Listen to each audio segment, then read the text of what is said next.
Hola a todos, mi nombre es Brenda Gambín, soy profesora adjunta de la Cátedra de Cultivos Extensivos y les voy a dar el práctico 2 de maíz. Quiero empezar la presentación diciendo bueno, espero ser clara y cualquier duda está mi mail al final de la presentación y de todas maneras nos vamos a estar comunicando también a través de los foros. Bueno, primero quería recordar un poco los temas que vieron en el práctico 1 de maíz. ¿Sí? Tocaron básicamente estos temas, un poco hablaron de las estadísticas nacionales del cultivo y principalmente la clase estuvo concentrada en conocer el ciclo ontogénico del cultivo de maíz, ¿sí? O sea, lo que es desarrollo, las diferentes etapas que ocurren en el cultivo y también cuáles son los factores que afectan el desarrollo, tanto ambientales, bueno, como genéticos, ¿sí? Estuvieron por ahí más concentrados en la primera etapa del cultivo y esta segunda clase lo que vamos a hacer es concentrarnos más que nada en las etapas más reproductivas.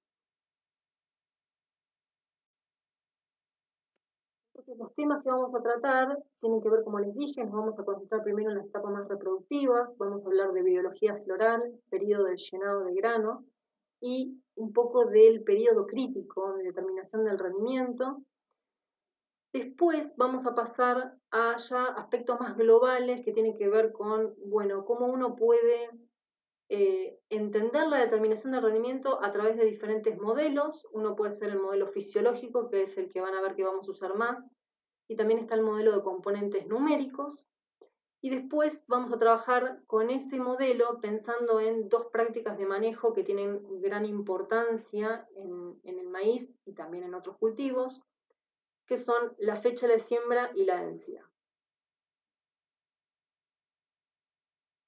Respecto a la bibliografía, van a ver que esta es la bibliografía puntual del tema que vamos a tratar. Seguimos repitiendo el capítulo 8 del libro de producción de granos, que tiene que ver con ciclo ontogénico, dinámica de desarrollo y generación del rendimiento y la calidad de maíz. Van a ver que toca varios temas, como dice el título, pero básicamente es todo el ciclo de maíz. Después esto se complementa con la guía de maíz de 2018, que es editada por la cátedra.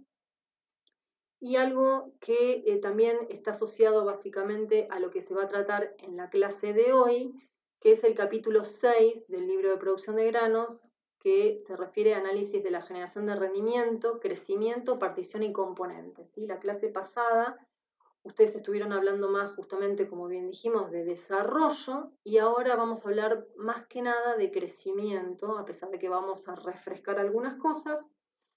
Y esta clase la deberían ver una vez que terminan de ver la clase teórico 2 de Lucas Borrás, que tiene que ver justamente con crecimiento, aspectos generales, basado justamente en el capítulo 6, y es por eso que se lo menciono nuevamente como material de bibliografía importante acá.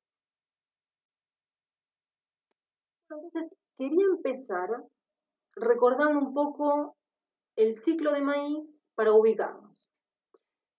Esta figura lo que muestra es el ciclo ontogénico de maíz pasando por las diferentes etapas y arriba de todo, o en la primera, fundamentalmente en el centro de la diapositiva, lo que se ven son todos los estadios externos a los cuales por el cual pasa el cultivo.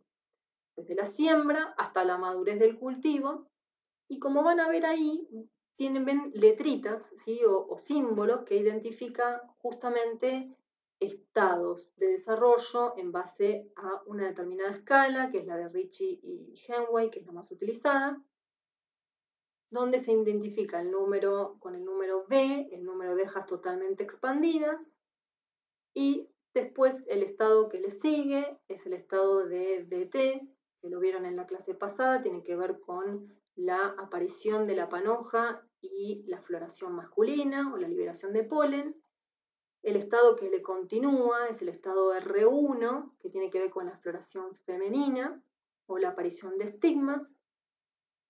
El estado que le continúa es R2, que tiene que ver con el cuaje, y acá no están indicados, pero hay otros estados, R3, R4, R5, que tienen que ver con distintas etapas de desarrollo del grano, hasta R6, que quiere decir madurez fisiológica, ¿sí? Una vez que se alcanza el máximo peso.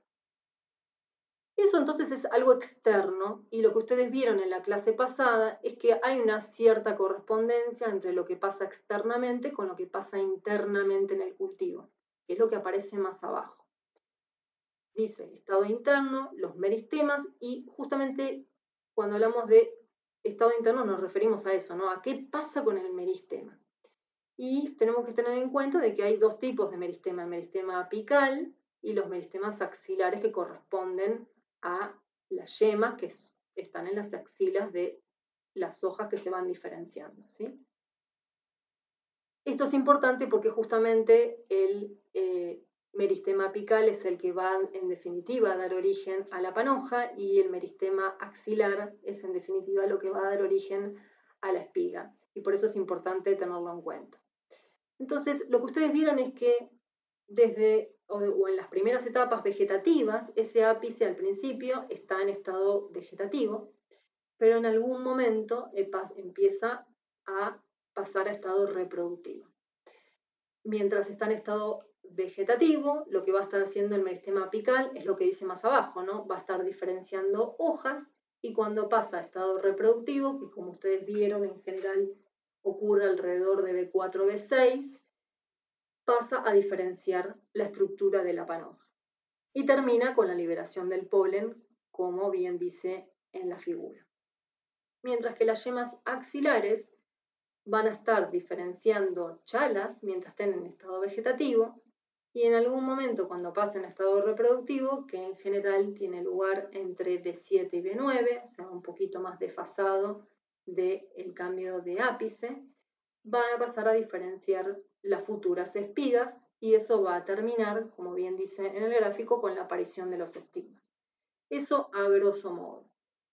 Lo que ustedes también vieron en la clase pasada es que justamente cuando se produce ese cambio de ápice, o sea que el meristema apical pasa de diferenciar hojas a diferenciar la panoja, queda definido justamente el número final de hojas del cultivo y a partir de allí se van definiendo ya justamente la panoja y como bien dice abajo, se menciona el IAF por una cuestión de que esas hojas ya están definidas, pero se tienen que expandir. Y lo que quería concentrarme más que nada acá es que después, fundamentalmente en R2, como se puede ver en la flecha, lo que se va a definir alrededor de floración y nuevamente, como les dije, fundamentalmente en R2, tiene que ver con el número de granos fijados y posteriormente, durante el llenado, el peso de grano, que los dos en conjunto van a determinar el rendimiento de ese cultivo. Entonces, como les dije, la idea es a partir de ahora concentrarnos en la floración, ¿sí? En las etapas de BT en adelante, y sobre todo mencionar por qué es importante. Recuerden que en maíz la inflorescencia masculina está en una parte de la planta y la florescencia femenina está en otra parte de la planta. Entonces, por eso es importante la dinámica justamente de floración, que es lo que nosotros hablamos cuando hacemos referencia a biología floral. Y vamos a ver la importancia de la sincronización entre la floración masculina y la floración femenina.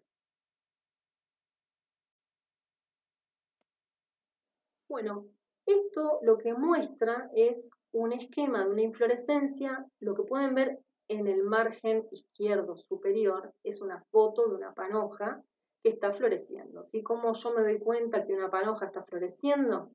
Porque tiene anteras visibles, ¿sí? Que es lo que se intenta mostrar un poco en la foto. Lo que muestra el esquema es justamente el esquema de la panoja con su raquis principal y sus ramificaciones y cómo es ese orden o cómo se da esa floración a nivel individual, ¿sí? A nivel de una planta o una panoja individual. En general la floración tiene lugar en el tercio superior de la panoja y prosigue en orden basípedo y hacia las ramificaciones. Una cosa que es importante es que, bueno, la floración de una panoja en general dura de 4 a 8 días, aunque, bueno, eso depende mucho de las condiciones ambientales, sobre todo temperatura, y en general el pico de producción de polen está alrededor del tercer día.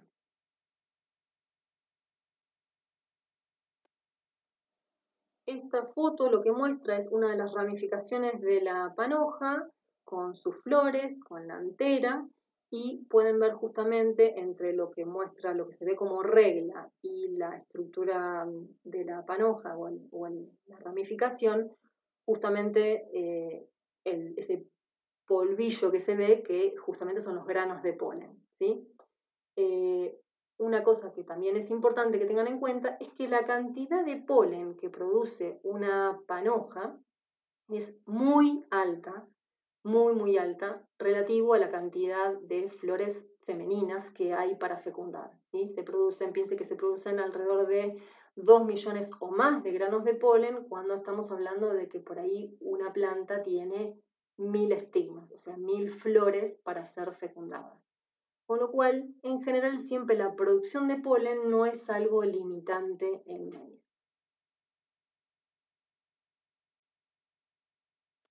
La misma foto que aparecía en la presentación, en la diapositiva anterior, y la idea es que vean cómo se ve una panoja que está en plena floración.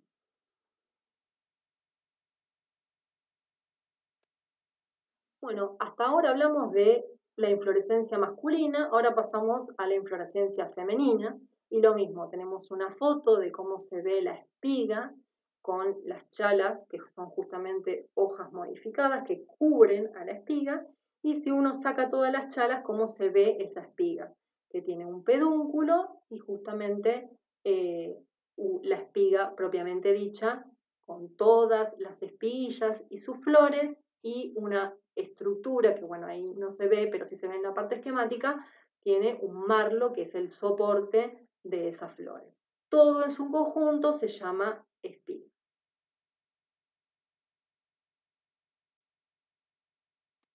Volviendo, me gustaría tratar de que, no sé si se llega a ver muy claro en esta diapositiva, pero la idea es decir, bueno, ¿de dónde sale esa espiga?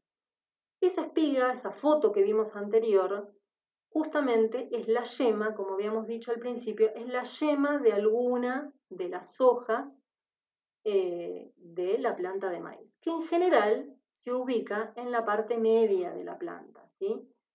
Ustedes van a ver que en una planta de maíz, desde las últimas hojas, sobre todo desde hasta la quinta o sexta o hasta séptima, no van a ver ninguna espiga. Eso es porque en general esas hojas no llegan a diferenciar yemas. Es por eso que en general uno ve la espiga, en general no, siempre uno ve la espiga en el tercio medio. Y justamente esa yema es la última que se diferenció como tal, ¿sí? O sea, la última yema que se diferenció, o sea, que pasó como dice en la parte de abajo de esta figura. Fíjense, estado interno, yemas axilares, desde que se diferencian y se reactivan, están diferenciando chalas. Pero cuando pasan a estado reproductivo, pasan a diferenciar espiga. Esa espiga que primero pasa a estado reproductivo, en general, es la última que se diferenció como tal, o sea, es una de las más nuevas y es por eso que aparece en esa posición. Y después el orden de diferenciación se da basipetamente y, bueno, en algún momento puede haber obviamente muchas espigas, muchas yemas en realidad, axilares que se están diferenciando en futuras espigas. Que como vamos a ver en general más de dos, en general progresa una y en algunos casos puede progresar dos espigas y después no se observan más. Esto se debe a que la espiga en general es un destino secundario y es por ese motivo de que la priorización de los recursos siempre va a la estructura más dominante, que en este caso es, como les dije, la última yema que se diferenció como tal. Hay una foto de cómo se ve la espiga antes de emitir los estigmas. Todavía no hablamos nada de los estigmas, pero acá lo que se ve en la foto son, bueno, la lámina o parte de la lámina de la hoja, de la cual corresponde la yema que vemos ahí, que ahora es una espiga, que está envuelta obviamente por las chalas, que es lo que se ve en verde, que son todas esas hojas modificadas. Es una planta que es muy parecida obviamente a la anterior, pero lo que sí se ve acá es que esa planta o esa espiga en realidad ahora tiene estigmas afuera. ¿Qué son los estigmas? Bueno, es parte de esa flor que se fue diferenciando en la espiga. Cada una de las espigas, piensen de que tiene espiguillas que se van diferenciando de manera acrópeta, ahora lo vamos a ver un poco más en detalle, y obviamente una parte importante de esa flor corresponde al estigma, que es justamente la parte receptiva al polen. Cuando ese estigma se hace visible por encima de las chalas, es cuando decimos que esa planta está en R1, ¿sí? Apenas un estigma visible, ya la planta se define como que está en estado R1. Y esto es lo que les quise decir cuando mencionaba lo de los estigmas. Acá lo que se ve en sentido transversal es una espiga que, bueno, le sacaron las chalas. Se puede ver en el centro el marlo y todas las espiguillas, dentro de cada espiguilla hay una flor fértil que está, bueno, ya está diferenciada y está justamente eh, creciendo a través de sus estigmas. Justamente los estigmas son todos esos pelos que uno ve y esas flores, obviamente ya están, como les dije, ya están grandes, pero esas flores se diferenciaron desde que desde que la yema pasó a estado reproductivo, empezó a diferenciar flores, primero pillas y después flores, de manera acrópeta, o sea, de abajo para arriba. Y entonces, esos estigmas que van a ir apareciendo a través de las chalas, también tienen el mismo orden de crecimiento. Primero los basales, después los intermedios, como se ve ahí, después los apicales. El tema es que justamente la emergencia de esos estigmas por afuera de las chalas no sigue exactamente ese mismo orden, sino que es distinto. Primero aparecen las del tercio medio, después las del tercio inferior y después, por último, las del tercio superior. Y eso se debe a que las del tercio medio, si bien aparecen después, empiezan a elongarse después, perdón, tienen que recorrer una menor distancia hasta la punta de las chalas. Y es por ese motivo que en general son los estigmas que aparecen primero. Los estigmas, mientras no sean polinizados y las condiciones se den buenas condiciones, van a seguir creciendo, pueden crecer durante bastante, 10 días, y incluso tienen una receptividad también importante que puede durar muchos días, aunque a partir del sexto día en general la receptividad cae mucho.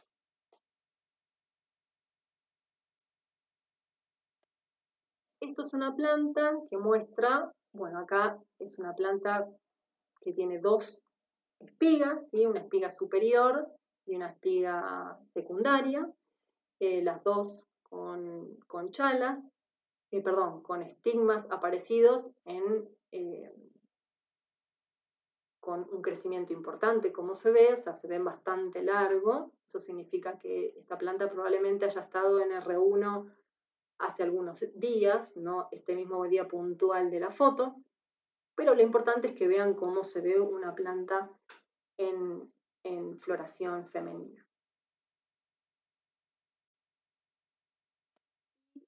Algo que no les dije, pero es que cuando esos estigmas se fecundan, como les dije, en general el polen no es limitante, lo que se produce con ese estigma es que se seca, y es por eso que uno después ve así, de esta manera, los estigmas. Cuando se secan, se oscurece y se ven de ese color marrón. Esta foto es una foto de una espiga, como la ven, es bastante grande, es una etapa bastante más avanzada, una etapa de llenado, probablemente cercano a madurez fisiológica, pero bueno, la idea de la foto era mostrarle cómo se ven los estigmas. Bueno, y eso era floración a nivel individual, ¿sí? A nivel de planta individual, pero siempre recuerden que nosotros estamos trabajando con un cultivo, ¿sí? Estamos trabajando con un canopeo. Entonces es importante tener en cuenta justamente la floración a nivel de canopeo. Esta figura lo que muestra pretende mostrar lo mismo, ¿sí? Cómo es la dinámica de antesis o de liberación de polen y la dinámica de aparición de estigmas a nivel, de canopeo. Entonces la figura muestra en el eje Y la fracción de plantas y en el eje X días no tiene valores, pero supongamos desde algún momento en estado reproductivo, donde todavía no hay nada. Y esta condición muestra una condición bien regada, ¿sí? Estamos pensando en un ambiente muy bueno. Uno lo que ve, la curva azul es entonces la fracción de plantas liberando antesis, o sea, liberando en antesis, perdón, y la roja en la fracción de plantas con estigmas visibles. Bueno, primero, ¿por qué tiene esa forma? Es porque es una curva de frecuencia, ¿sí? Entonces, de repente pasan los días, primero como se ve ahí no tenemos ninguna planta y de repente en algún momento aparece, por ejemplo, el 10% de las plantas que llegaron a antesis y a medida que van pasando los días, cada vez tengo más plantas en antesis hasta que, por ejemplo, en la línea punteada como se ve ahí, que tengo el máximo, de repente tengo el 40 o un poquito más por ciento de las plantas, el 40% están valores relativos, perdón, o sea, no un porcentaje, pero faltaría multiplicarlo por 100 y sería valores en porcentaje. Entonces, por ejemplo, en la línea punteada el 40% de las plantas están en antesis. O, bueno, en el caso de los estigmas, en algún día puntual también tengo el 40% de las plantas que llegaron a R1. ¿Qué se ve en esta figura? Que las dos curvas son muy parecidas, ¿sí? En general, la curva de antesis está un poquito antes, y eso es lo más normal, que primero aparezcan primero se ve la antesis, ¿sí? Y después un desfasado con algún par de días se dé la floración femenina. Y eso es lo que generalmente se llama como porotrándria. Ahora bien, la siguiente condición que agregamos ahora es una condición bajo estrés hídrico. Vamos a verla comparada con la de la condición regada.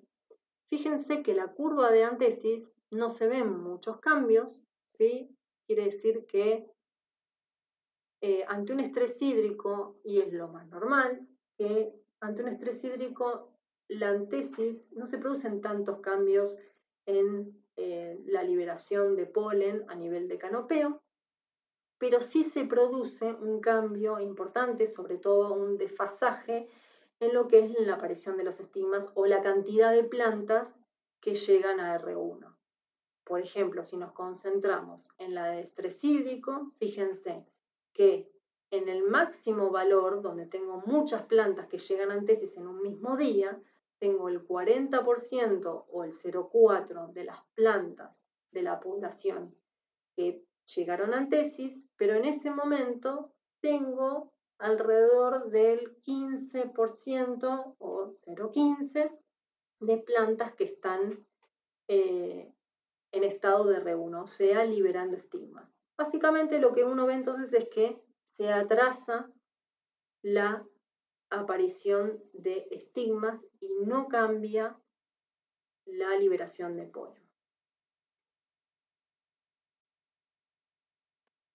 Pues otro caso para mostrarles exactamente lo mismo, pero con otro ejemplo, con otros datos.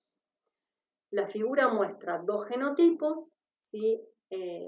Holden es un material y el de Cade es otro material, y las dos figuras muestran la floración masculina en frecuencia acumulada, ¿sí? O sea, es distinta a la anterior porque es acumulada y no es en términos, digamos, instantáneo o por día, sino que es acumulada.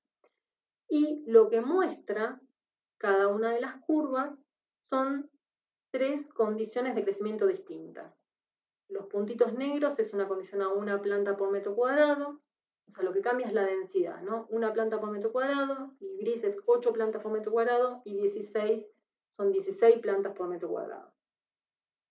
Acá no vimos todavía densidad de maíz, pero lo importante es que tengan en cuenta que 8 plantas por metro cuadrado es una densidad más o menos normal en maíz para una fecha más o menos también adecuada para la zona, mientras que si nos vamos a una densidad de una planta por metro cuadrado, eso se considera una densidad bastante baja, y si nos vamos a una densidad de 16 plantas por metro cuadrado, es una densidad bastante alta y que genera estrés en general, genera estrés en el cultivo. Entonces, lo que básicamente quiero mostrar es que si bien hay una diferencia entre la dinámica de aparición de plantas que están llegando a floración masculina entre las densidades, no es un cambio importante, y en general uno ve que dependiendo por ahí del material y de la densidad, pero entre 3, 2 y a veces 5 o 6 días se llega a la floración del total de la población, ¿sí? Del 100% de las plantas.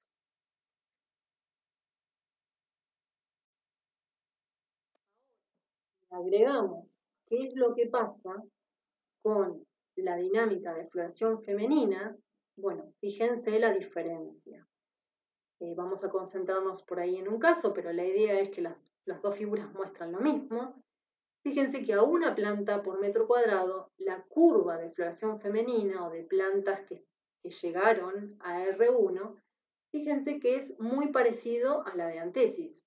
O sea que a una planta por metro cuadrado, en general, hay una sincronía bastante importante entre la floración masculina y floración femenina.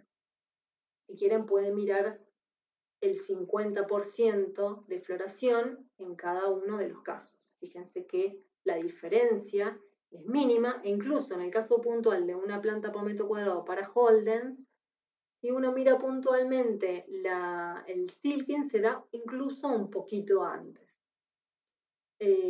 Algo que también se puede llegar a observar en condiciones muy buenas de crecimiento, como puede ser esta extremadamente baja densidad, donde de repente tenemos protoginia, que es justamente cuando se produce la floración femenina antes que la masculina. Ahora, si nos vamos a la condición extrema de 16 plantas por metro cuadrado, fíjense cómo se aplasta la curva de la floración femenina, ¿sí? O sea que cuando, por ejemplo, vamos a la floración masculina, tenemos el 50% de las plantas que llegan a antesis, solamente tengo el menos del 20%, o por ahí, si soy media precisa, el 10% de las plantas tienen solamente estigmas aparecidos, cuando en otra condición era el 80% o incluso ya tenía todas las plantas, en el caso de una planta por metro cuadrado. ¿Sí? Eso es algo que es importante que tengan en cuenta, o sea, cambia, hay un desfasaje, cuanto peores son las condiciones, hay un desfasaje entre la liberación de antesis y la aparición de estigmas, que hace a una desincronización entre ambas floraciones. Y otra cosa que se ve muy claramente en este caso es que para la condición de 16 plantas por metro cuadrado, fíjense que no todas las plantas llegan al estado de R1. Fíjense que en el caso de 16 plantas para Holden, el 60% o solo un poquito más llega a poner estigmas o al estado de R1, mientras que el 40% restante evidentemente no llega a producir ningún estigma.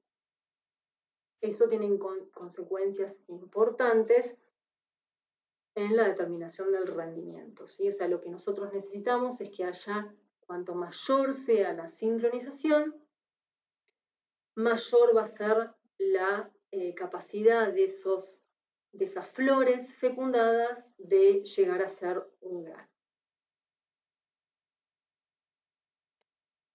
Esto es un poco anecdótico, pero la idea es mostrarle que el mejoramiento genético de maíz ha mejorado esta sincronización entre la floración masculina y la floración femenina. Las figuras muestran diferentes atributos y en el eje X se muestra el año de liberación del híbrido, o sea que refleja un poco cómo los materiales fueron cambiando con el tiempo. Bueno, la figura A muestra claramente que actualmente los materiales que se siembran son mucho más rendidores que los que se sembraban en el 70 o menos, ¿sí? O sea que el rendimiento ha mejorado genéticamente, los materiales rinden más. Esto es pensando en que los materiales se siembran todos en la misma condición, ¿sí? Entonces, por eso lo que uno mira es ganancia genética, en definitiva, cuando hace este tipo de estudios. Y entonces, ¿por qué los materiales actuales rinden más? Bueno, por lo que se ve en la figura B, ese aumento de rendimiento o ese mayor rendimiento de los materiales actuales es porque fijan más número de granos por metro cuadrado, por eso la importancia de este componente de rendimiento.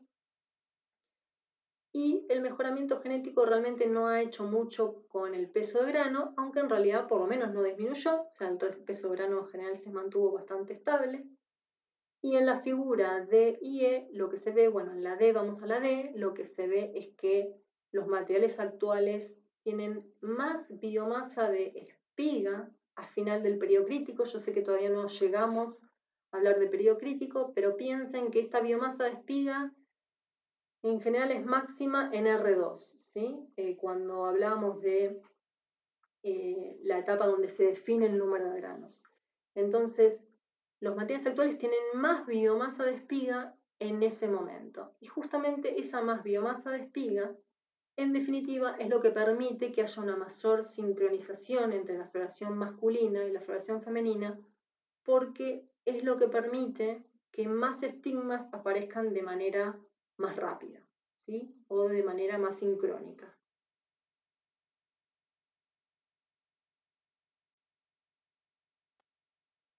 Bueno, volviendo a esta figura, quería entonces recordar dónde estuvimos concentrados hasta ahora, era en hablar un poco de la floración masculina de T y la floración femenina o R1, y entonces seguir un poco con, bueno, qué es lo que pasa después, ¿no? Llegamos a este R1, pensamos que ese estigma se poliniza, se fecunda.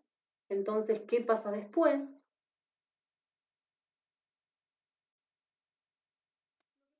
Es el periodo de llenado, ¿sí?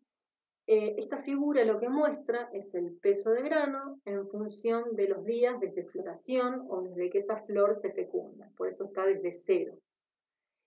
Y entonces se identifican esos estados que hablábamos de Rich y Hanway, el estado de R2, podríamos pensar que 0 es R1, no está puesto R1, pero pensemos que 0 es R1, tenemos R2, R3, R4, R5 y R6.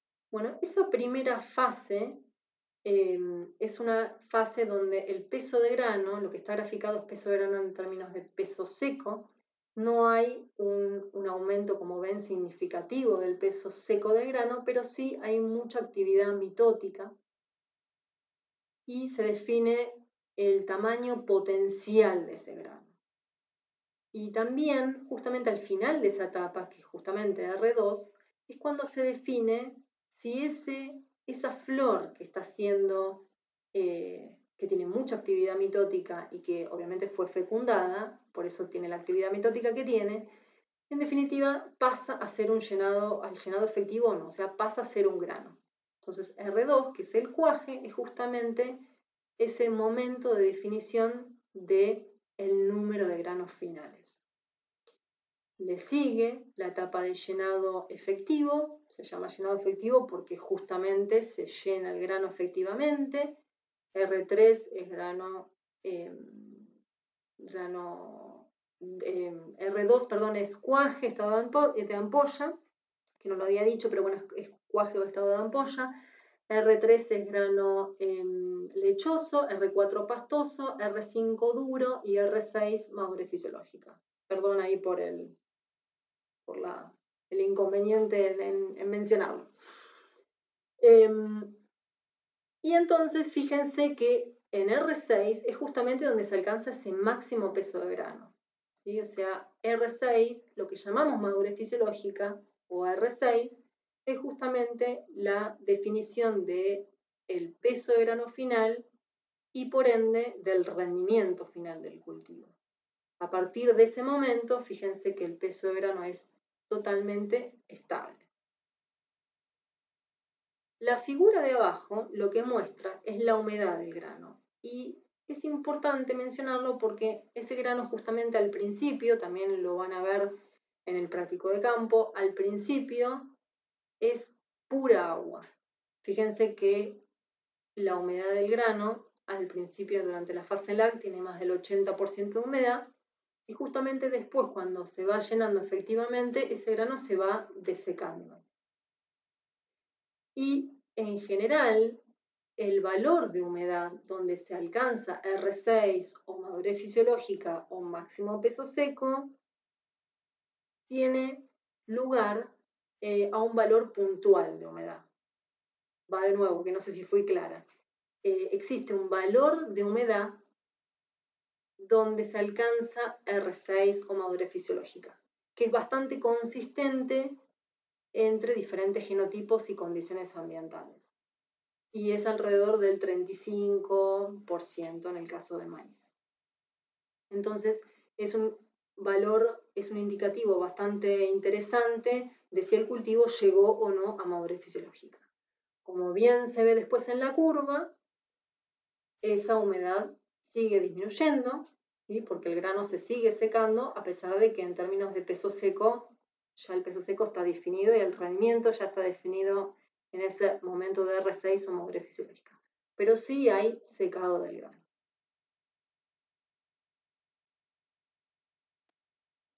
Y bueno, así como les hablé de madurez fisiológica, hacemos un paréntesis y mencionamos que existen otros indicadores por ahí un poquito más prácticos a nivel de campo de determinación de madurez fisiológica, como lo que se llama la línea de leche. Y acá hay 4 gráficos que muestran de la izquierda de arriba cómo se ve un grano que está, es una espiga que está, la mitad de la espiga sí se partió, entonces uno no lo tiene que ver del lado del embrión, sino del otro lado. Y justamente uno puede ver el grano en un estado bastante lechoso, por eso está en inglés, pero ese milk-line es un estado muy temprano de la línea de leche, donde no se ve claramente una línea, y lo importante para que sea más claro, fíjense en el cuadro que le sigue, en la parte superior derecha, como cuando avanza la línea de leche, que en definitiva lo que implica es que el grano se va secando y se va secando de arriba para abajo, uno lo que ve es que existe una línea que va separando los que están más amarillo o seco de lo que está más húmedo o blanco. Y en el caso puntual se habla de un cuarto de línea de leche para esa figura o 65% del peso seco. Si avanzamos en la cuadrante izquierdo abajo, uno lo que ve ya que cuando hay una línea de leche del 50%, en general eso coincide con un 90% de peso seco de grano, y ya para ser más precisos, una línea de leche de 75% equivale al casi 100% del peso seco de grano. Pero bueno, la idea era mencionarles que hay varios indicadores para determinar madurez fisiológica. La humedad del grano es bastante preciso, pero la línea de leche, la verdad que también, y a campo tiene mucha practicidad para ser determinado de manera rápida.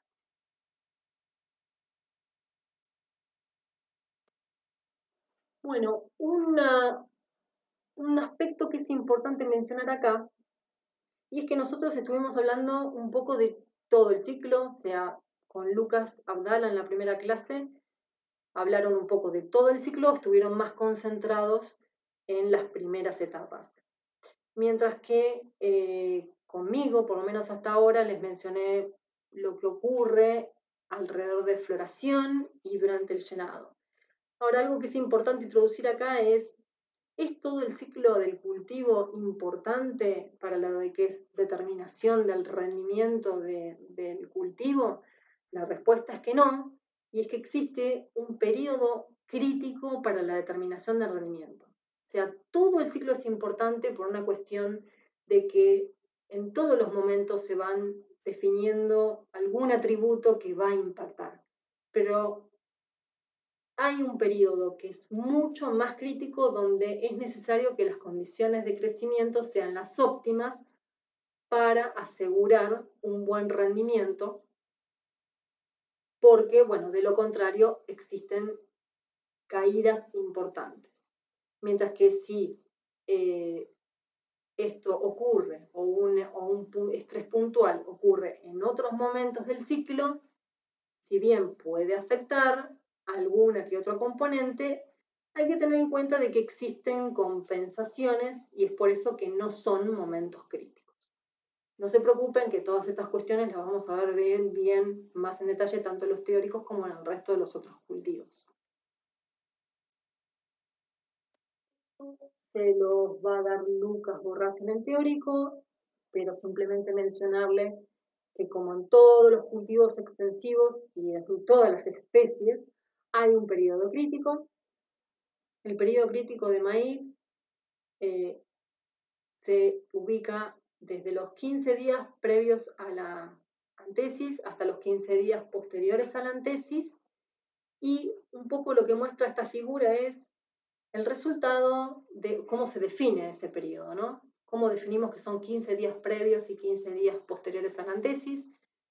Se realizan experimentos manipulativos donde se provoca un estrés puntual de determinada duración en distintos momentos del cultivo y se lo compara contra una condición control que no tuvo estrés en ningún momento.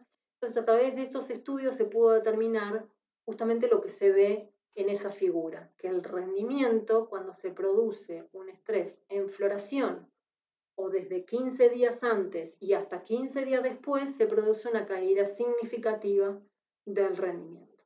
Entonces, durante el periodo crítico, lo que nosotros tenemos que lograr es maximizar la tasa de crecimiento del cultivo o las condiciones que hagan a maximizar la tasa de crecimiento del cultivo. Y volviendo un poco a esta figura, la quiero mencionar porque justamente los 15 días previos a la antesis tiene que ver con ese activo crecimiento de la panoja, de la espiga, que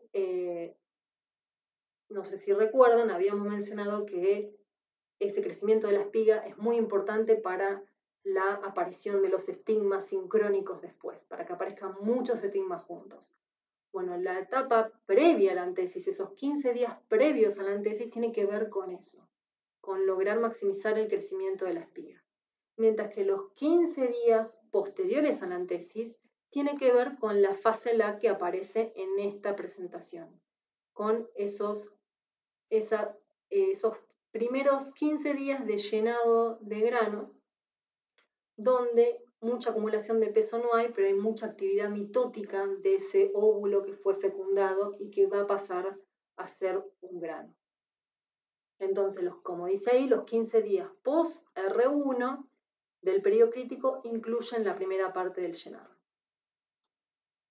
Y para redondear, incluyen la primera parte del llenado donde se define el número de granos y también recuerden que también se define el tamaño potencial de ese grano, que es algo que también van a ver un poco más en detalle en la clase pasada y en otros cultivos también los van a ver, la clase que le sigue, perdón.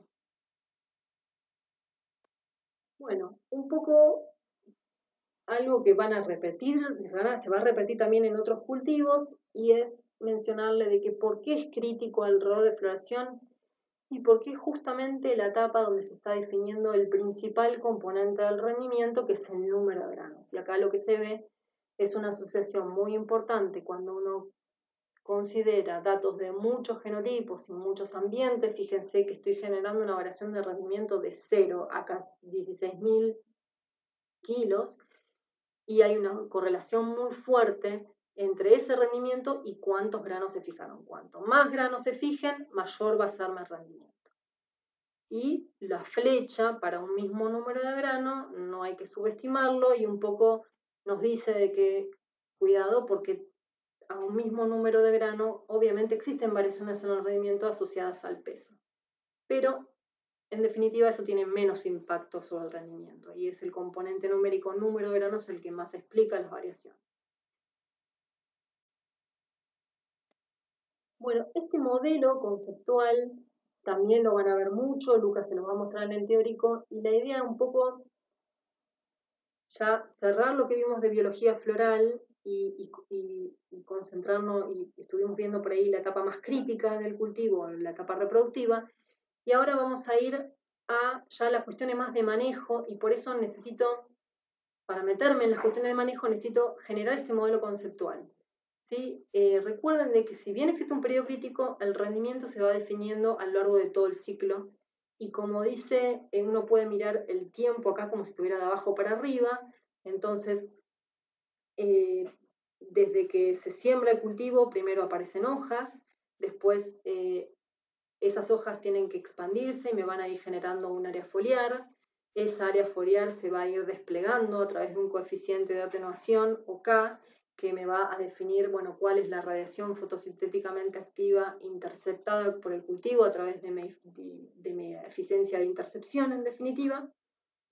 Y de acuerdo a cuánta radiación fotosintéticamente activo intercepto, bueno, de eso va a impactar directamente en la biomasa que produzco a través de la eficiencia de uso de la radiación, que es cuánta biomasa produzco por unidad de megajoule interceptado.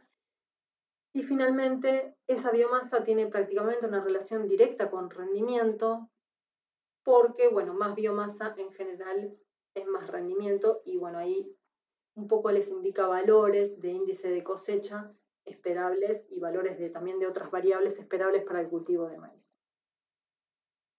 Entonces, uno puede pensar, como les dije, que el tiempo está acá ubicado de abajo para arriba, y por eso uno habla de que si bien hay un periodo crítico, bueno, el concepto es todo el ciclo es importante, porque se van generando vamos pasando por distintas etapas de este modelo. Y entonces uno puede resumir el modelo de esta manera, que es algo que también van a ver bastante con Lucas Borrás en el teórico, y es que crecimiento, en definitiva, uno lo puede definir como el producto de la radiación incidente por la eficiencia de intercepción, o cuál es la capacidad de mi cultivo de interceptar esa radiación incidente, o dicho de otro modo, cuál es la proporción de esa radiación incidente que es interceptada, por la eficiencia de uso de radiación es, bueno, cuánta biomasa produzco por unidad de megajoule interceptado. Una cosa que es relevante es por qué, que también lo van a ver en el teórico, es por qué hablamos de radiación. O sea, nosotros pensamos en radiación porque es un componente de crecimiento muy importante, pero obviamente hay otros componentes de crecimiento. Podría ser agua, podría ser nitrógeno, y lo que es importante es que uno, para esta región en general, donde las condiciones hídricas no son tan limitantes, uno está pensando en que el atributo o el recurso que más limita en general es la radiación. Entonces, por ese motivo que uno piensa el modelo en términos de radiación. Uno lo podría adaptar, como les dije, de acuerdo al modelo que más limite. De todas maneras, como van a ver, esto se puede aplicar también para otros, o sea, siempre estamos interactuando con los otros factores ambientales, lo vamos a ver ahora.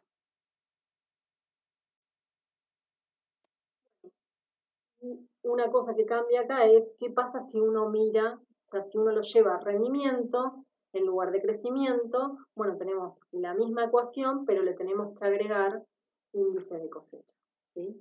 En el caso anterior era en lugar de crecimiento, podríamos haber puesto biomasa también, ¿sí? Pero bueno, si uno lo quiere llevar a rendimiento, bueno, falta un componente que es, bueno, cuánto de esa biomasa o crecimiento se traduce efectivamente en granos.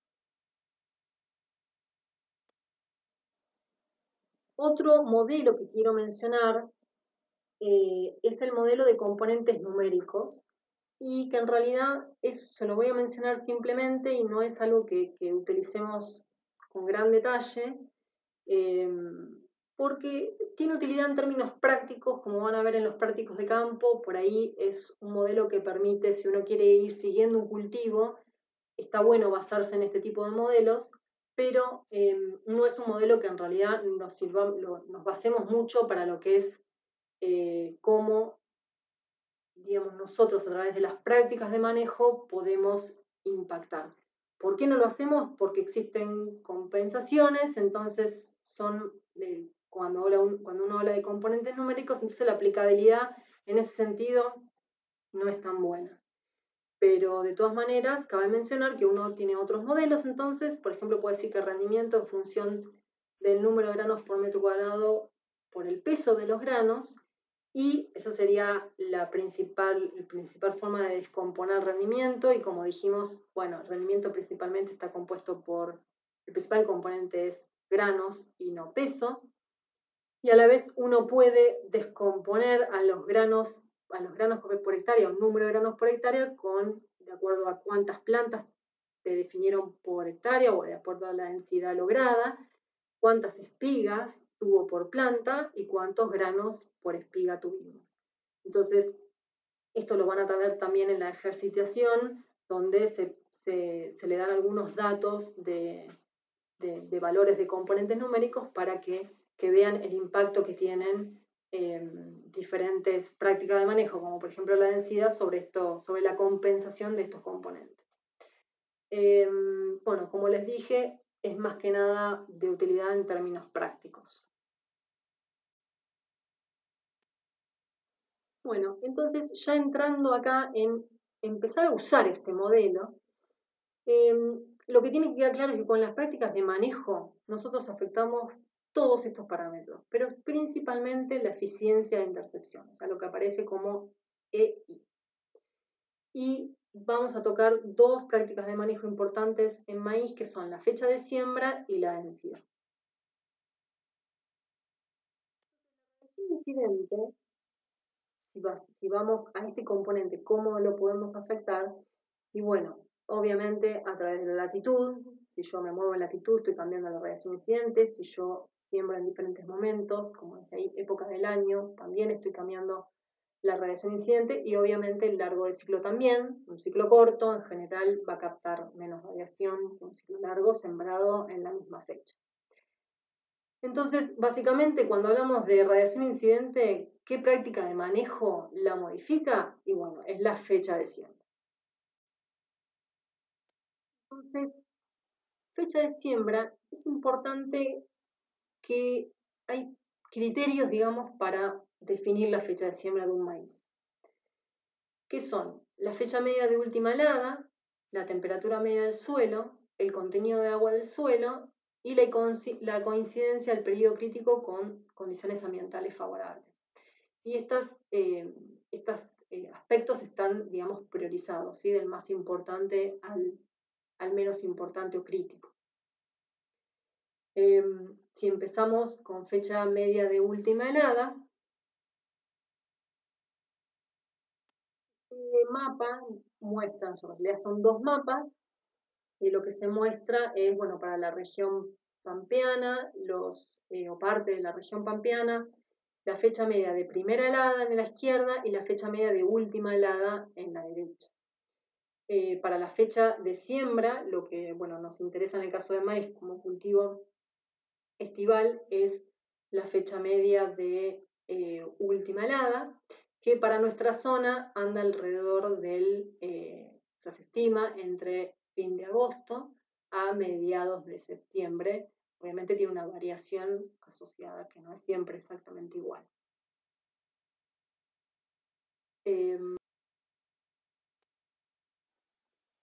Esto lo que pretende es graficarle para Zavalla. Estos son datos históricos de radiación y temperatura, que en realidad ahora no viene al caso, pero la idea es mostrarle desde agosto, o sea, y cómo en los diferentes meses Lo que está en gris sería, bueno, donde yo no tendría que cebar un maíz, o por lo menos es el periodo con heladas, donde yo evitaría tener un maíz sembrado.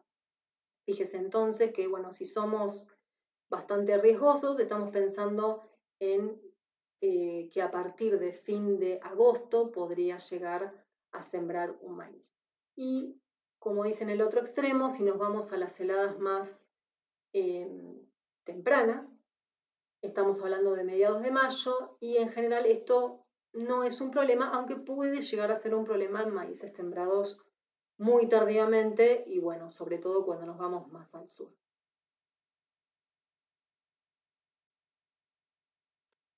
Esta foto, de verdad, la idea es mostrar cómo se vería un cultivo, cómo se ve un cultivo que fue afectado por heladas. Fíjense que se necrosa gran parte del área foliar.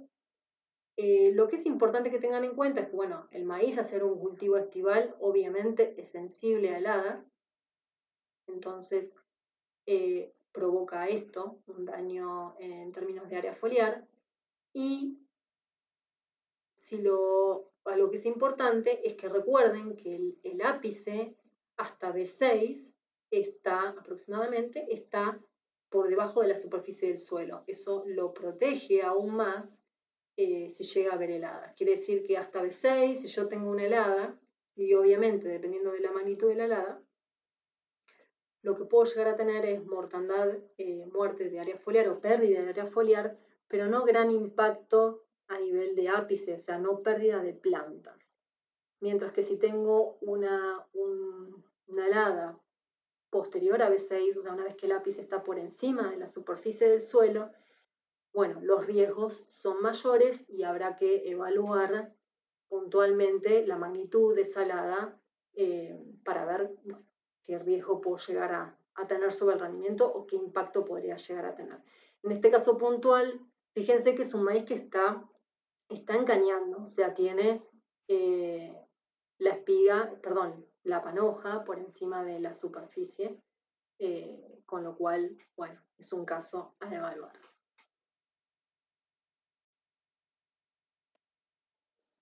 Otro factor que es importante para la definición de la fecha de siembra es la temperatura media del suelo, ¿sí? O sea, el maíz tiene una temperatura base, como vieron en la primera clase, de 8 grados, con lo cual hay que tener en cuenta esa temperatura para definir cuándo lo voy a sembrar. Lo que yo tengo que lograr es que no esté mucho tiempo en el campo hasta que emerge el cultivo por los riesgos que eso implica en términos de podredumbre de semilla y ataque por otro tipo de patógenos.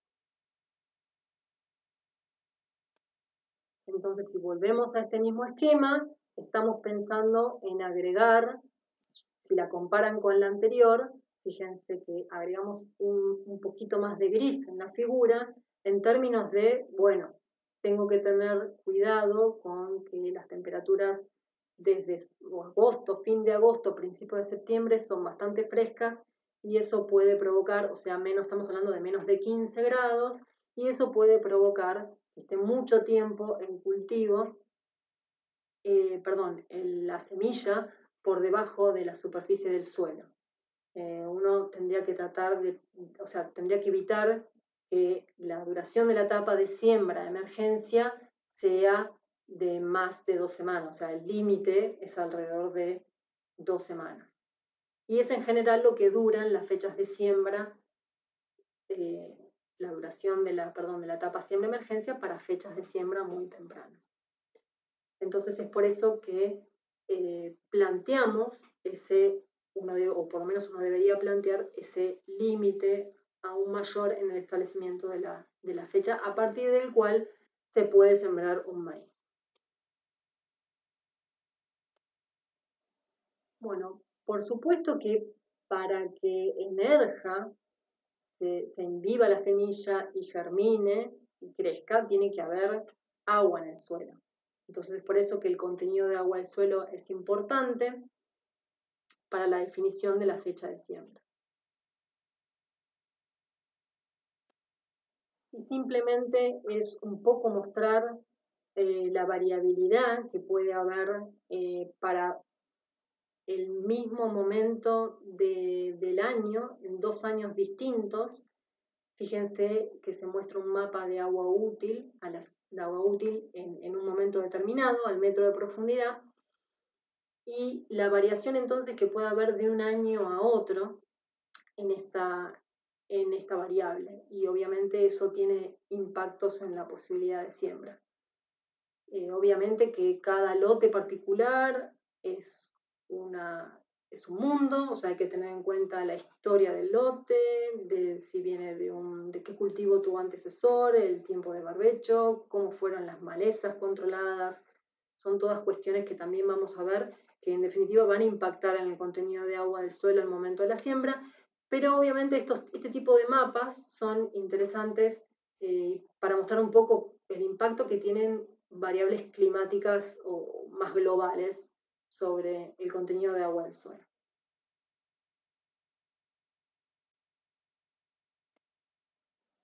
Bueno, por último, el último criterio para la definición de fecha de siembra tiene que ver con la coincidencia del periodo crítico con condiciones ambientales favorables. ¿Sí? Entonces, en ese sentido, si volvemos a esta figura, enero es justamente el momento del año donde para la región este y en realidad gran parte de las regiones productoras de maíz en todo el país, uno tendría que evitar que el periodo crítico caiga en el mes de enero. Evitar básicamente que la floración del cultivo caiga en enero. Y eso es porque enero, si bien en términos de radiación, como se ve ahí, tengo altos niveles de radiación y temperatura que pueden llegar a ser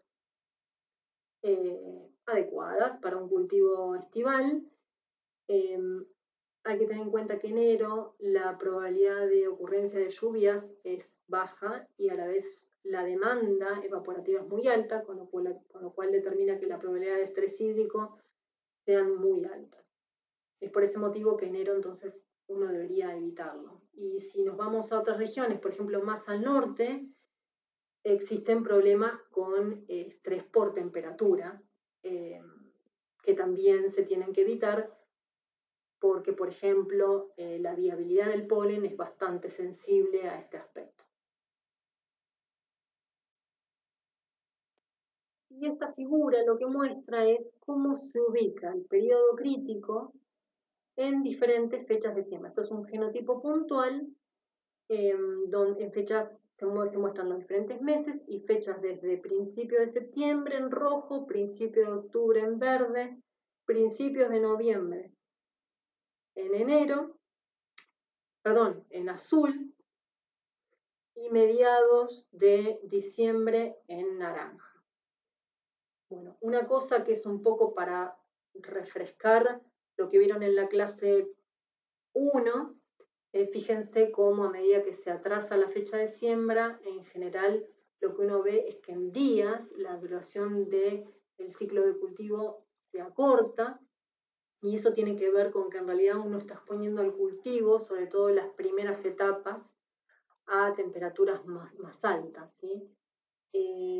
Recuerden que a pesar del fotoperiodo, los fotoperiodos son menos inductivos, por ser el maíz una planta de día corto, las temperaturas contrarrestan ese efecto y es por eso que uno ve un acortamiento. Distinto es el periodo, eso de nuevo, si nos concentramos en lo que pasa, sobre todo en las etapas primeras. Fíjense cómo la duración de siembra emergencia se acorta de 14 días en una fecha de septiembre a 5 días en una fecha de diciembre. Y fíjense cómo la duración hasta R1 pasa de ser 85 días en una fecha de octubre a 55 días en una fecha de diciembre. Por otro lado, eso es distinto, vamos a ver lo que pasa después de R1 a madurez, en este caso comercial. Fíjense que de R1 a madurez comercial en la fecha de septiembre dura 65 días, mientras que en la fecha de diciembre dura 80 días. Y eso tiene que ver con, bueno, los meses donde están transcurriendo justamente la etapa de llenado. En el caso de una fecha de septiembre, estamos ubicando el llenado en enero, febrero, mientras que en una fecha de diciembre estamos ubicando el llenado en febrero, marzo y parte de abril.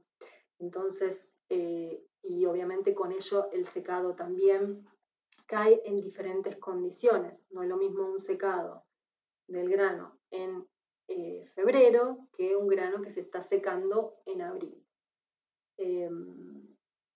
Quería hacer esta mención primera para refrescar un poco los conceptos que se dieron en la primera clase en términos de duración y bueno, cómo se ve eso bien en este gráfico. Y fíjense entonces dónde están ubicados los periodos críticos de las diferentes fechas de siembra para ir a lo más importante, que están identificados con la barra más gruesa y dice PC. Fíjense que en diciembre, para la fecha de septiembre, o sea, la roja, el periodo crítico está ubicado en diciembre.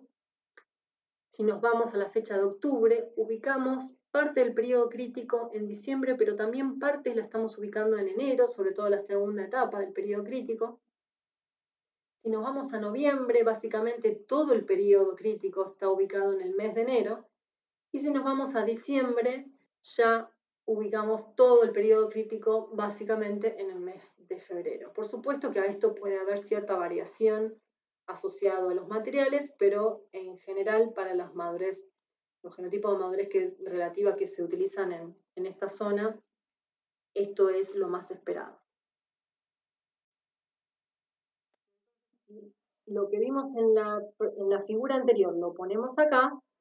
Bueno, fíjense dónde están ubicados, y entonces las fechas de noviembre son las que terminamos ubicando el periodo crítico en enero.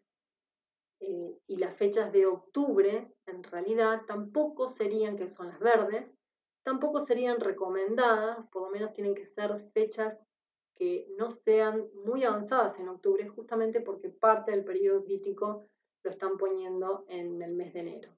Entonces, es por eso que las fechas recomendadas para la región en general son fechas bien tempranas de septiembre o fechas bien tardías de diciembre.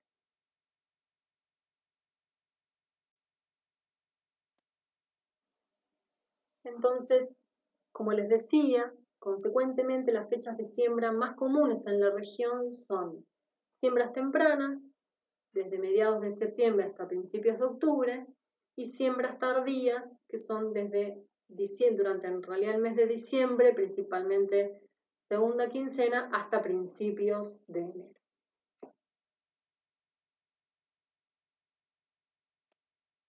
Este cuadro muestra las ventajas y desventajas de un maíz sembrado tempranamente o tardíamente. Es importante mencionar que el maíz tardío tuvo a nivel nacional un incremento de la superficie importante.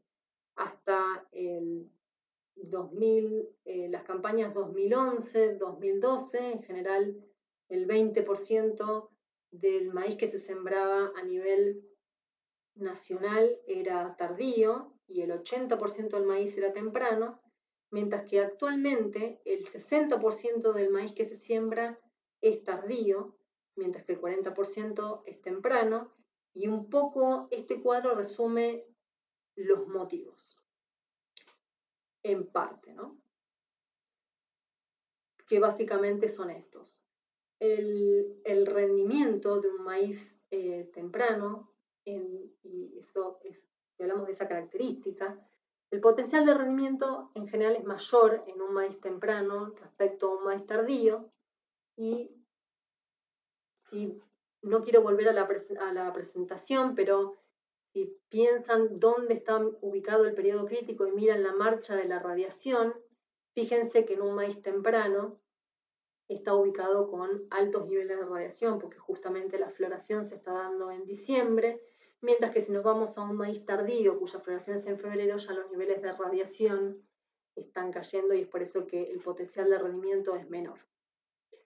En términos de estabilidad, un maíz temprano en general tiene menos estabilidad que un maíz tardío, Y eso básicamente tiene que ver con que el maíz tardío, al ubicar el periodo crítico en febrero, tengo condiciones en términos, si bien en términos de potencial de rendimiento por radiación son un poco peores, como dijimos, respecto a un temprano, en términos hídricos es un ambiente más estable, justamente porque tengo menos demanda y tengo más probabilidad de lluvias.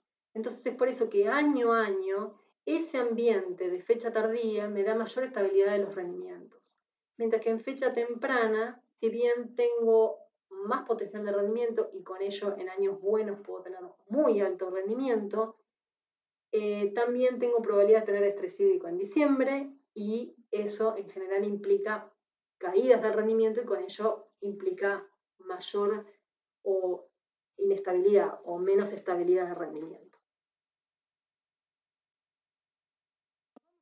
De insumos, también hay diferencias entre los dos maíces. La cantidad de maíz, de semilla que estoy requiriendo para el maíz temprano es mayor, principalmente porque uno está pensando en que justamente como es un ambiente de mayor potencial, uno piensa en que está eh, requiriendo una densidad de siembra más alta. Todavía no entramos a densidad de siembra, pero cuando lleguemos a esa parte van a entender por ahí esto mejor. Mientras que en un maíz tardío, en general, la densidad es menor y por eso la cantidad de semilla es menor. La cantidad de fertilizante también es mayor en un maíz temprano y en un maíz tardío es menor porque piensen que un maíz tardío está más tiempo hasta que se siembra, hay más tiempo de barbecho y con lo cual hay más tiempo de mineralización con temperaturas incluso muy buenas que son de cada vez más altas, ¿no? Entonces, a la siembra puedo tener una cantidad de nitrógeno disponible muy alta en un maíz tardío, por ejemplo, 100 kilos de nitrógeno, que es un valor muy alto por hectárea. Bueno, mientras que en un maíz temprano entonces eso no ocurre, necesito más nitrógeno como fertilizante. Y la elección del híbrido también en general es distinta porque en un maíz temprano estoy pensando en que no es importante, acá cuando habla BT o no BT tiene que ver con el evento transgénico, algo que no es importante, mientras que en un maíz tardío sí es muy importante que sean maíces transgénicos y por eso habla BT u otros eventos que ahora vamos a ver un poco más en detalle.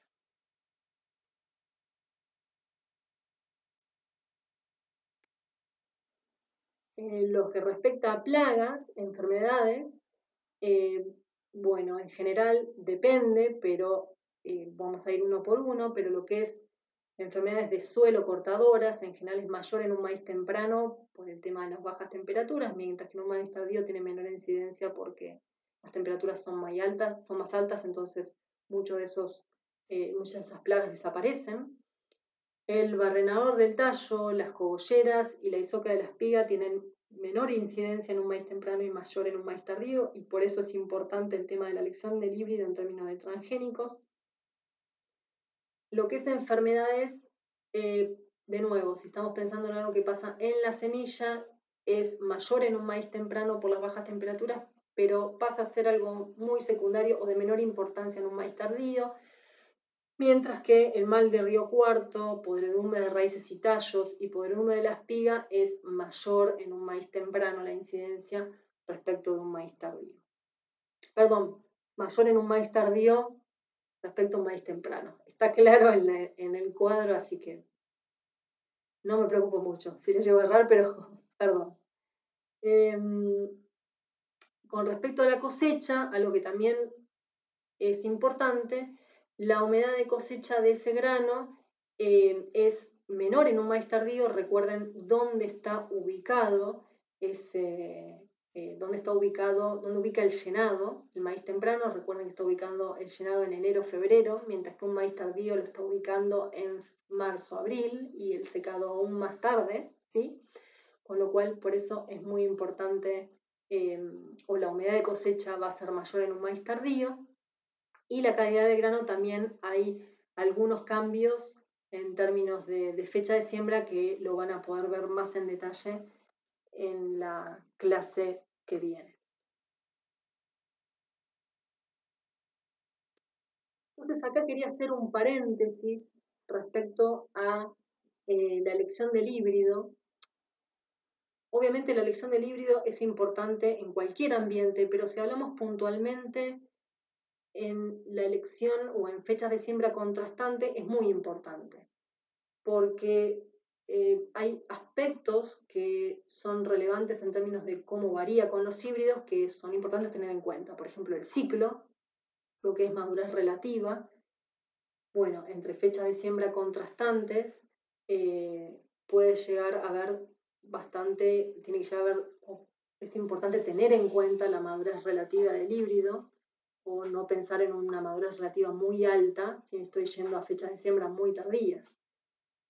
Otra cuestión muy importante que también está asociada a la madurez relativa tiene que ver con la velocidad de secado post-madurez fisiológica. ¿Sí? Hay mucha variabilidad entre los materiales en la velocidad de secado asociado a distintos atributos de la planta, como si vuelca o no la espiga, la cantidad de chalas, la, la, la, la flojeza, digamos, de esas chalas, si esas chalas se secan o no.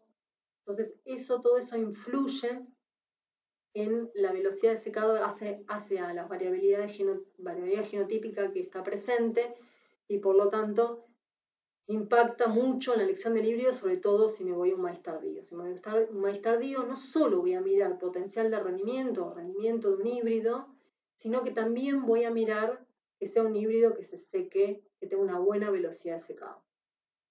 Mientras que eso no es tan importante en una fecha temprana.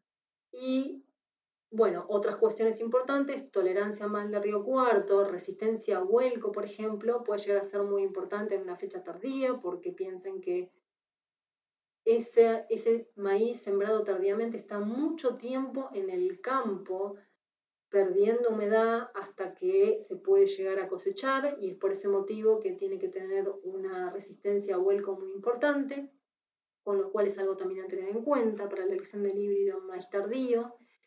Y bueno, comportamiento de arroyas y podredumbres, tolerancia a diatraea, como dijimos, tolerancia a herbicidas también es importante. Respecto a especialidades, también o textura del grano, tiene que ver con cuestiones más de calidad que lo van a ver en detalle también en la clase que viene. O sea, uno puede elegir el híbrido de acuerdo a la calidad puntual del producto que está cosechando.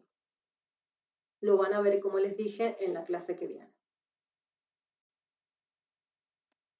Para terminar, una cuestión importante es entonces el maíz que se siembra, la mayoría es transgénico, ¿sí?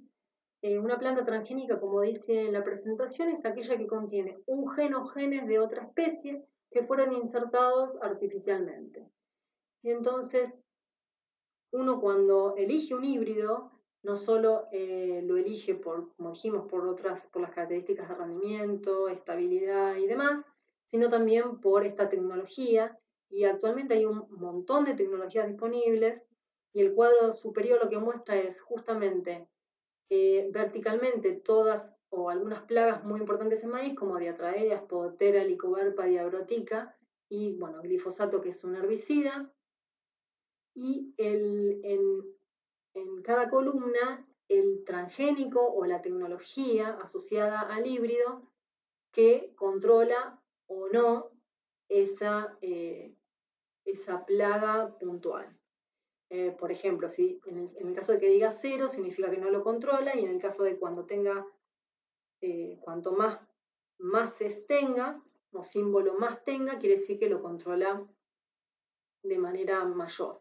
Entonces, por ejemplo, un maíz que es RR2 no controla ninguna plaga de las que se mencionan, pero obviamente sí es resistente al herbicida glifosato. Mientras que si nos vamos a un BIP3, que sería un material Biptera 3, controla diatraea, spodoptera, helicoverpa, no controla diabrótica y también es resistente a glifosato. O sea, esa es la manera en que uno lee este cuadro, perdón.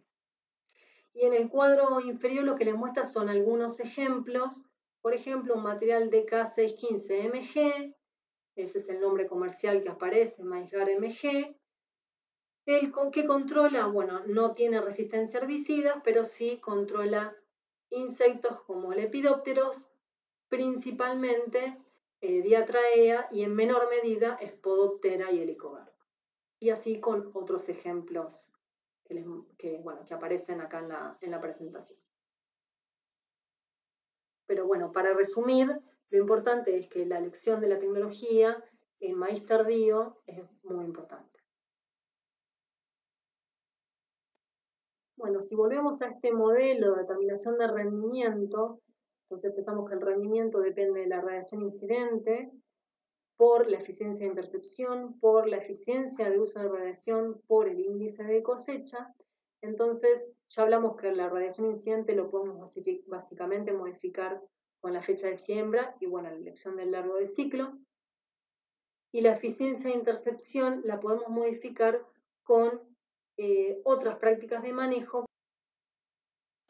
densidad, arreglo espacial, nutrición. Cuando hablamos de nutrición hablamos principalmente de nitrógeno y también agua, ¿sí? Son justamente los factores de crecimiento que van a estar impactando en este atributo. Vamos a hablar principalmente de densidad por ser una práctica muy importante en el caso de maíz. Primero quería hablar de una diferencia respecto de lo que es densidad y arreglo espacial. En este caso tenemos tres situaciones, cada una representada en un cuadrito, y esto es como si uno estuviera mirando un cultivo desde arriba y cada circulito verde representa una planta. La idea es que cada uno de estos cuadritos, la densidad es la misma, ¿sí? Porque tengo 1 metro de ancho por 1 metro de largo, con lo cual, o 1 metro de espaciamiento entre plantas y 1 metro, en realidad lo que representa el cuadro, lo que representa el cuadro es de 1 metro por 1 metro, con lo cual la densidad uno diría que es de 4 plantas por metro cuadrado, ¿sí? Ese sería en los tres casos, ¿sí? O sea, la densidad como plantas por metro cuadrado es la misma. Lo que está cambiando entre los cuadrados es justamente cómo están arregladas esas plantas espacialmente. En el segundo caso, que sería el caso del medio, ahí están más espaciadas, o sea, tienen más espaciamiento entre plantas o entre surcos de verdad. Y en el caso de abajo de todo, lo que se ve es que están distribuidas no uniformemente a lo largo de una misma hilera, o tienen una mala distribución. Una foto de cómo se ve un maíz que está bastante bien distribuido. Como pueden ver, las plantas están distanciadas regularmente. De un maíz que tiene una densidad muy alta, acá no está el dato puntual de qué densidad es esta, pero es una densidad que parece muy alta, digamos más de 18 debe ser plantas por metro cuadrado, es muy cercana, algo que en maíz es muy raro. Y lo que se ve acá son plantas que están distribuidas mal, ¿sí? Se ven 2 plantas juntas, después un espacio bastante grande y nuevamente 2 plantas juntas. O sea, es una mala distribución. Bueno, vamos a hablar de densidad porque es la práctica más importante, pero quiero aclarar que el arreglo espacial, o sea, cómo están distribuidas las plantas, es también muy importante en maíz. O sea, que eso ténganlo muy en cuenta, tanto la distribución en el espacio como en el tiempo, que por ahí algo van a ver en el teórico de densidad, tiene mucho impacto en los cultivos y sobre todo en maíz, por las mismas cuestiones de por qué la densidad es importante, que es lo que vamos a ver ahora. Esto es medio esquemático, son 3 figuras, vamos a empezar con la de arriba de todo, que muestra, bueno, cómo es la respuesta si uno piensa en la biomasa por planta a la densidad. Y bueno, en realidad, a medida, si yo tengo pocas plantas, lo que uno ve es que la biomasa, perdón, por planta es alta, y eso se mantiene hasta que en algún momento, evidentemente, ahí empieza a haber competencia por recursos, si me voy para más densidad, estoy cada vez poniendo más plantas en la misma superficie, y obviamente eso va a hacer que la cantidad de recursos empiecen a limitar, entonces cada planta tiene menos recursos y por ese motivo la biomasa por planta disminuye de manera casi lineal. La segunda figura muestra lo mismo, pero en función, o sea, es en función de la densidad, pero la biomasa si la miramos por metro cuadrado. Bueno, al principio yo como tenía pocas plantas, si bien cada planta, como habíamos dicho, era muy grande, en general lo que muestra es que me sobran recursos. Por ese motivo, cada vez que yo agrego plantas y aumento la densidad, la biomasa por unidad de superficie aumenta.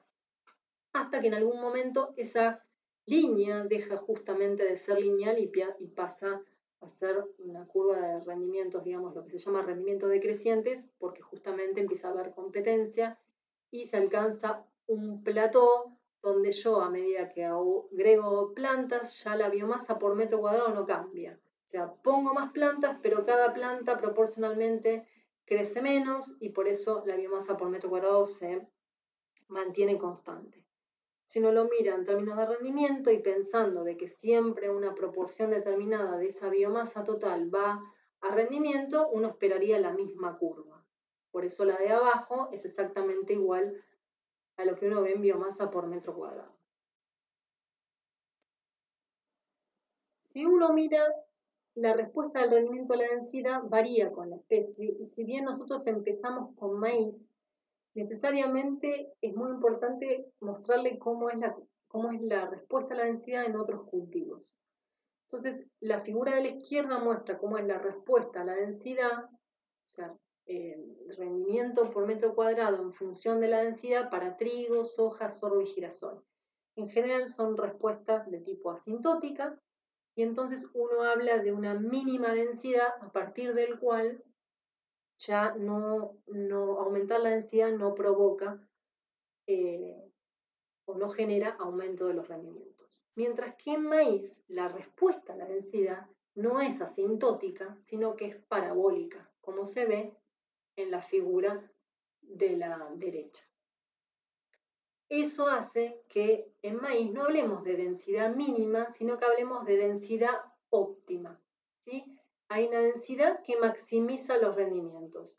Por debajo de esa densidad pierdo rendimiento y por encima de esa densidad pierdo rendimiento.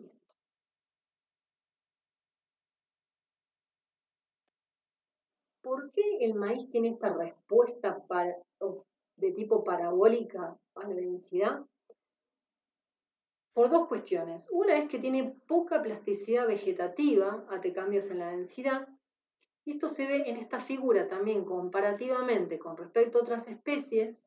Tenemos el área foliar relativa por planta. Está entonces, como dice ahí, ¿no? Relativo a cada planta en función de dos densidades, alta y baja, y mencionando alta y baja en términos cualitativos, lo que sería alta para un maíz o para un trigo y baja para un maíz o para un trigo. O sea, eso es indistinto, de acuerdo a lo que sería para cada especie. Entonces, fíjense, más allá de la comparación con otros cultivos, que es muy distinta, en maíz, que es la curva de abajo de todo, la redondelito, fíjense que prácticamente tanto a la alta densidad como para la baja densidad, el área foliar es la misma, o sea que la línea sea casi horizontal, en definitiva lo que dice es, yo puedo pasar de una alta densidad, donde espero que cada planta sea más chica, a una baja densidad, donde espero que una planta sea más grande, pero en términos de área foliar uno no va a ver muchos cambios. Entonces, eso tiene que ver con la plasticidad en términos vegetativos. No tiene gran capacidad de compensación. Mientras que en otros cultivos, si nos vamos a un extremo, como por ejemplo trigo, a través del macollaje, como vamos a ver, o girasol, a través de la expansión de cada hoja individual, tiene la capacidad de compensar mucho los espacios que se dejan sin cubrir. Mientras que el maíz esto no lo tiene. También lo que tiene el maíz es poca plasticidad reproductiva ante cambios en la densidad. O sea, la diapositiva anterior les mostraba plasticidad vegetativa, o sea, en términos de área foliar, y esta lo que les muestra es plasticidad en términos reproductivos. De nuevo, si empezamos con la respuesta, ¿cómo es? En trigo, soja, sorgo y girasol, la respuesta del número de granos por planta a la tasa de crecimiento por planta en el periodo crítico, recuerden que esta figura es muy importante porque justamente el número de granos es uno de los principales componentes del rendimiento, como dijimos, si no es el principal componente del rendimiento en maíz y en cualquier cultivo. Y recuerden que la tasa de crecimiento por planta en el periodo crítico es algo que nosotros queremos maximizar justamente para maximizar el número. Fíjense que eso se ve claramente acá cuando vemos esta respuesta del número de granos a la tasa de crecimiento. Es lineal. Por eso si yo cada vez tengo más crecimiento o sea, cada planta crece mucho, yo logro que cada planta fije muchos granos. Y como muestra la línea de abajo, la flecha que está al revés, la densidad en realidad se está moviendo al revés acá. Si yo tengo alta tasa de crecimiento por planta, estoy pensando en una baja densidad, mientras que si me voy a baja tasa de crecimiento por planta es porque estoy aumentando la densidad. Entonces uno tiene que asumir que con cambios en la densidad se está moviendo en el eje E. No tiene esa respuesta lineal. Como se ve en esta figura, a altas tasas de crecimiento por planta o a baja densidad, tiene un límite de número de granos por planta, porque tiene justamente una limitación en términos morfológicos.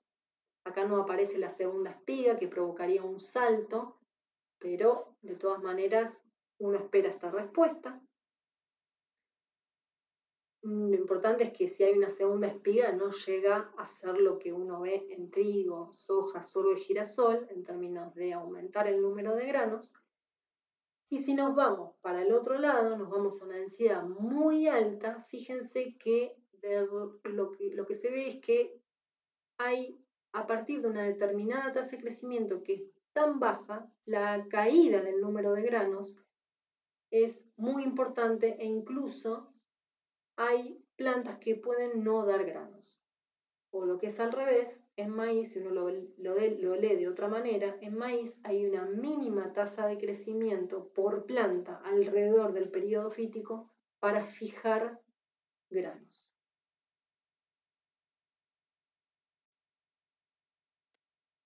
Esta figura es exactamente igual a la anterior, pero nos quedamos con maíz y lo que hacemos es graficar también la respuesta del rendimiento por unidad de superficie.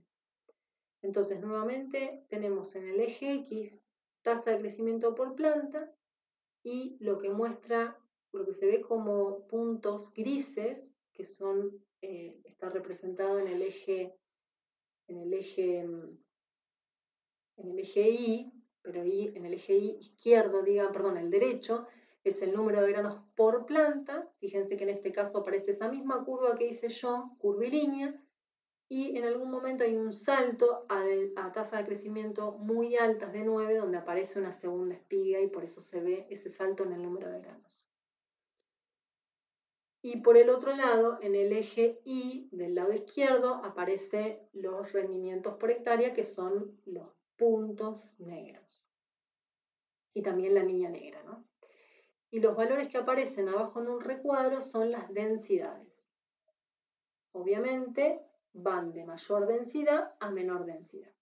Entonces, si nos paramos, por ejemplo, en una densidad de 2,2 plantas por metro cuadrado, o sea, lo que sería una densidad bastante baja para maíz, o sea, muy baja, no es una densidad comercial, uno ve que yo tengo altas tasas de crecimiento por planta, mayor a 6, y cada planta, por supuesto, va a tener muchos granos. Ahora, el rendimiento por unidad de superficie es muy bajo, y eso es justamente porque me están faltando plantas. Mientras que yo si me voy al otro extremo, digamos, por ejemplo, una densidad de 18,4 plantas por metro cuadrado, fíjese que estoy en la parte donde dijimos que en algunos casos puede haber planta que no fijen granos y en algunos casos estoy justo en la parte donde cambios mínimos en la tasa de crecimiento hacia valores menores de tasa de crecimiento implican caídas importantes del número de granos. Y es por ese motivo que tampoco maximizo el rendimiento. El máximo rendimiento lo logro alrededor de, en este caso, de 11 plantas por metro cuadrado, donde cada planta está creciendo, como se ve en base a estos datos, 3 gramos por planta por día. Justamente este tipo, yo no lo mencioné, pero este tipo de respuesta del maíz, esa poca plasticidad reproductiva, tiene que ver también con que, bueno, no es justamente la espiga un destino prioritario. Entonces, ante condiciones estresantes como puede ser alta densidad o cualquier otra condición durante el periodo crítico que me haya, por ejemplo, un estrés hídrico puntual que me haga caer la tasa de crecimiento del cultivo, lo que se va a ver muy relegado el número de granos y es por ese motivo que después se ven caídas en el rendimiento.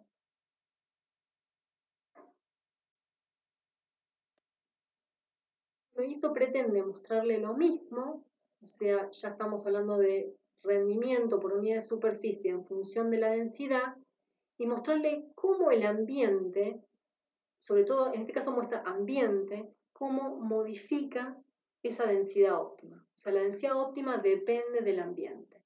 Y, por ejemplo, vamos a la figura de la izquierda, tenemos rendimiento en función de la densidad para 3 condiciones de nitrógeno distintas, desde baja a alta.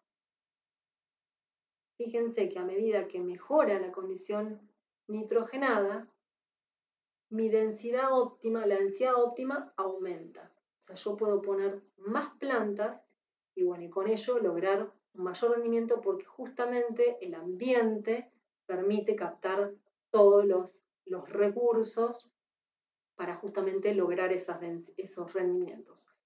En el caso de que el ambiente sea más limitante, yo necesariamente necesito reducir la cantidad de plantas para lograr que cada planta tenga una disponibilidad de asimilados que me permita fijar una cantidad de granos para maximizar el rendimiento en ese ambiente puntual. Entonces, esa densidad es menor. En el caso de agua, que sería la figura de la derecha, es lo mismo.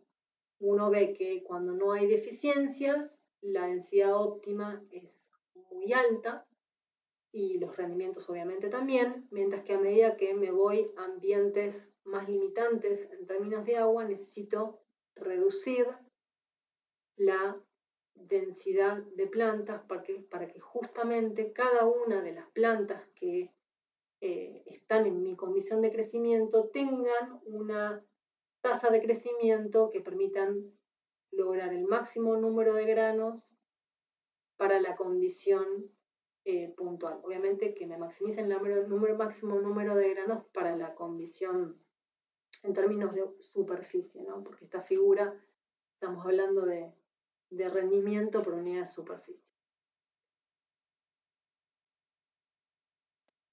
Y como decía también en la otra diapositiva, la densidad óptima, perdón, varía también con el genotipo, no todos los genotipos responden igual, entonces este es un caso de una empresa, de un semillero que realiza recomendaciones de densidad para diferentes ambientes, por eso dice nivel ambiental bajo, medio, alto, y para diferentes genotipos. Entonces, por ejemplo, en circulito rojo menciona el contraste entre, bueno, para una fecha de siembra de primera, que sería una fecha de siembra temprana, si un ambiente es muy bueno, la densidad recomendada es 95.000 plantas por hectárea, mientras que si el ambiente es malo o un ambiente productivo bajo, la densidad es menor, se acorde a lo que veníamos diciendo. Si el ambiente es más pobre en términos de calidad ambiental, necesito bajar la densidad. Pero fíjense cómo también cambia para los genotipos. Cada genotipo tiene una densidad recomendada distinta. Entonces, si bien nosotros no ahondamos en los motivos de estas diferencias entre los genotipos, lo importante es que tengan en cuenta de que no solo la densidad óptima varía con el ambiente, sino también con el genotipo. Bueno, y quería terminar con esta diapositiva que dice por qué es importante la densidad en maíz. Y bueno, es importante por varios motivos. Porque el maíz tiene una respuesta parabólica a la densidad, entonces no hay margen de error en términos de densidad. Necesito acercarme lo máximo posible a la densidad óptima para mi ambiente, porque si no voy a perder rendimiento tanto por si me paso, por si me quedo corto de densidad. La densidad óptima varía con el ambiente y con el genotipo, lo que también hace muy difícil la decisión. Y también porque el costo de la semilla es importante relativo a otros costos de producción. El costo de la semilla en maíz es muy importante, entonces es muy difícil en términos de decisión de manejo. No es lo mismo que en otros cultivos donde no es relevante. Entonces, si yo voy a poner muchas plantas, económicamente tiene que ser redituable porque también es costoso poner esas plantas.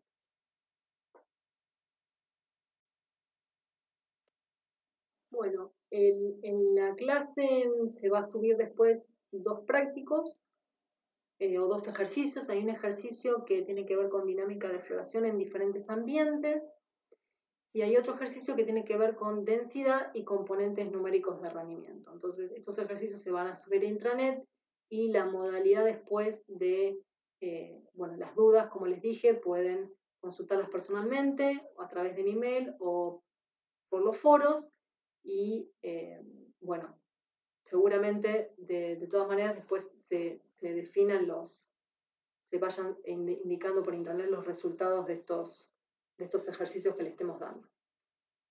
Gracias. Acá sobre la presentación, como les dije, acá está, bueno, mi nombre es Brenda Gambín y el mail. Gracias por la atención.